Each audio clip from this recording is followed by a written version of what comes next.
A group of criminals disguised as special police officers carried out burglary on drug dealers and underground casinos and commercial residences with large amounts of cash. They committed crimes for several months in a row and ransacked a total of 50 houses. Then why did the brutal and professional fake special police gang manage to run rampant under the eyes of the police for months? The story starts in Detroit in the early 1990s. At that time, the city's neighborhoods were completely divided by drug cartels, and violent crimes were rampant. Drugs such as cocaine and heroin were openly traded. Drug dealers could earn huge amounts of black money every week.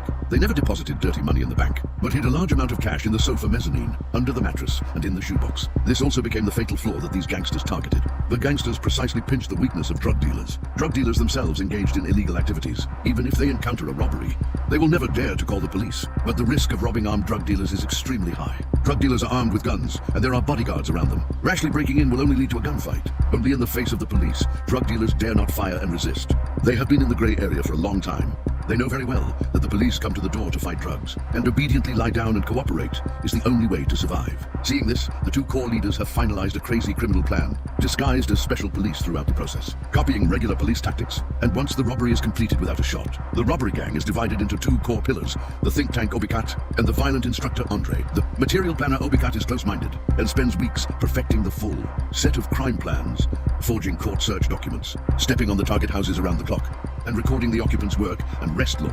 Survey the entrance and exit of the house and escape routes. Put the details of each raid, all planning in place. The executor, Andre Woods, is brutal by nature, obsessed with special police tactics. He devoted himself to the study of regular special police to break the door and clear the defense, interrogate the full set of processes, and also open an offline special training camp in the vacant house. The gang uniformly customizes the same police equipment: bulletproof vests with police logos, standard police uniforms, and heavy firearms. In order to permanently hide their identities, they give up police helmets and wear full coverage masks throughout the process to prevent the possibility of face exposure. Andre has no bottom line. Violence has always been his first choice. When interrogating the victim, as long as the other party refuses to explain the location of the dirty money hiding, he will directly shoot the victims and limbs and use extreme violence to force the other party to submit. The two joined forces to form a 30-person criminal gang, all members of which robbed and attacked drug traffickers. In order to prevent infighting and leaks, the gang set the rules of death, and all members divided the stolen goods and were unified with the army. Arrogant scoring, profit and interest binding, so that all employees remained loyal. For a long time, no one chose to betray the gang. In February 1994, the gang carried out the first well-documented robbery.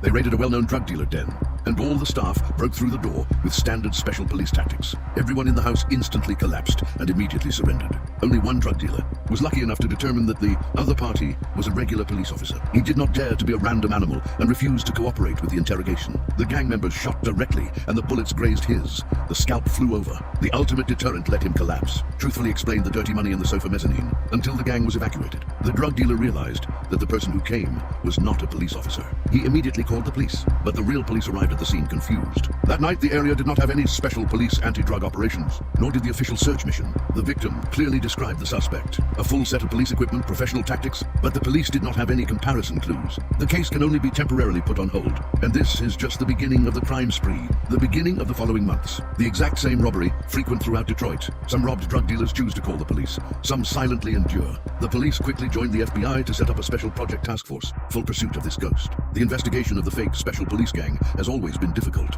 After each crime, these gangsters will thoroughly clean up the traces of the scene, without revealing their faces throughout the process, without leaving any fingerprints, DNA and valid false evidence. What's more difficult is that all the victims are drug dealers. Even if they encounter robbery, they always resist communicating with the police, fearing that they will get burned, even if the task force publicly promises to only crack down on gangs and never pursue victims for drug trafficking crimes. There are still very few drug dealers willing to cooperate, and they cannot provide any effective face clues. The case has stalled. What's more terrifying is that the gang has gradually lost control and is no longer limited to robbing drug dealers.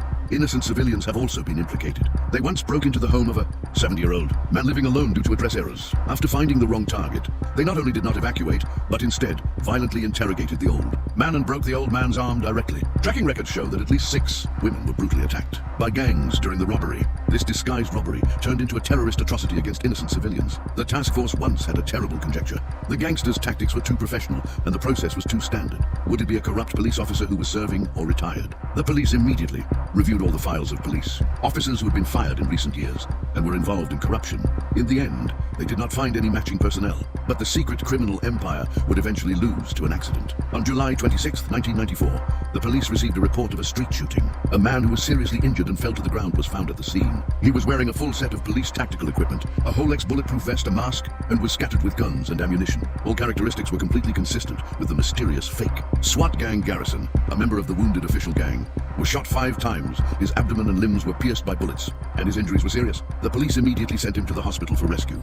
During the course of treatment, the investigators found that Garrison had a complete emotional breakdown, and it was not only fatal gunshot wounds that defeated him, but also the most ruthless betrayal of his companions. It turned out that the gang had been squatting at the drug dealers' den for a whole day that night, regardless of being spied on by people outside, and insisted on raiding at night. But the drug dealers in the house had already been on guard, and all the staff were ambushed with guns. Garrison was the first to break into the house and was instantly shot at. He fell to the ground on the spot, lost his ability to move, lost a lot of blood, and was on the verge of death. All his teammates witnessed him fall to the ground under a heavy burden, but no one stepped forward to rescue him. No one planned to take him away. Abandoned on the dark streets in a pool of blood, living together for months, training together, committing crimes together, and sharing dirty money together. In the face of life and death, his teammates only regarded him as a consumable that could be discarded at will. The extreme chill overwhelmed the fear of the gang. Garrison decided to turn against the water. He put forward the only condition to the FBI, immunity from prosecution throughout the process, and at the same time provided lifetime witness protection for himself and his family. The task force immediately agreed. After Garrison's injury stabilized, he was transferred to a safe house in the suburbs for full protection. Then Garrison tore open the entire 30-person gang empire. Secretly, he provided a complete list of gang members, the rules of meeting in all dens, and the structure of the division of labor. He clearly identified Bobby Carter as the master planner and Andre Woods as the master of violence command. The special team relied on confessions to immediately carry out 24-hour all-weather surveillance and phone wiretapping. Network closing operations were officially launched. And during the police's preparations for arrest, the gang broke out again. Vicious cases, September 4th, 1994.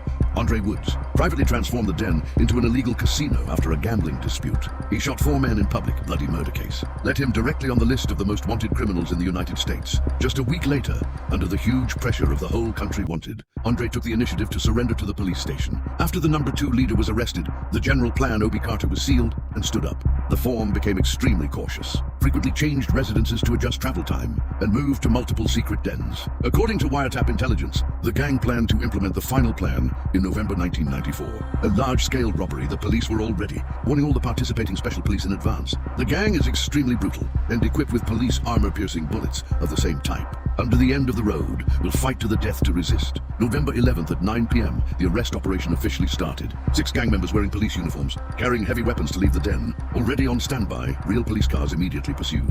Street high-speed car chase war broke out in an instant. Chaotic street gunfight. The gang mastermind Obi Carter was killed on the spot. The remaining gang members either surrendered on the spot or were quickly arrested by the FBI. The police raided all the secret dens and seized a large number of police uniforms, heavy firearms, armor-piercing ammunition, and a large number of 3 types of dirt. The remaining members of the arrest.